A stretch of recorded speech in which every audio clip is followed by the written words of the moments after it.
The first question is, how is Grendel different in the book versus how he was portrayed in Beowulf? Grendel is portrayed very differently in Beowulf than he is in Grendel.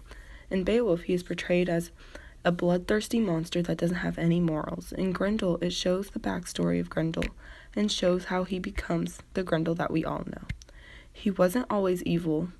He started out as just misunderstood and lonely. On page 7, he describes himself as a shadow shooter, earth rim roamer, walker of world's weird wall. This is an example of how Grendel didn't think highly of himself and thought that everyone felt the same way. You don't get to hear this side of the story in Beowulf, and it really makes you see Grendel in a different light. The next question is, why does Grendel become so intrigued in the Shaper's poem to the Danes? Grendel gets caught up in the beauty of the Shaper's poem, and it makes Grendel think about the humans and what they could do. Grendel starts to believe in what the Shaper is saying. On page 43, Grendel says, "Even to me, incredibly, he had made it all seem true and very fine.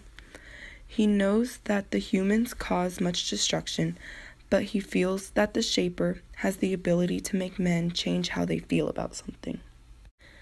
The next question is, how does Grendel change when he kills the guard in the mead hall and starts the war with the Danes?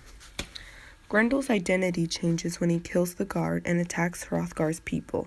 He punishes the humans for their beliefs in the moral systems. Grendel chooses this path of destruction and knows that he can never come back from it now. On page 80, he says, "I was Grendel, ruler of mead halls, wrecker of kings." Grendel feels more empty inside now than ever and has accepted his role of the monster and destroyer. The last question is, did Grendel's mother affect Grendel and shape him into who he becomes later in the book? Grendel's mother never seemed to be there for Grendel, especially when he needed her, and that's what made Grendel hurt more while growing up. He needed someone to teach him and help him grow, but since he never got that, he became more angry and hateful over time, and that is why Grendel turned himself into the monster the Danes thought he was. Grendel says on page 17 that her strange eyes burned into me, but it did not seem quite sure. His mother can't help Grendel, and it leaves an emptiness inside of him.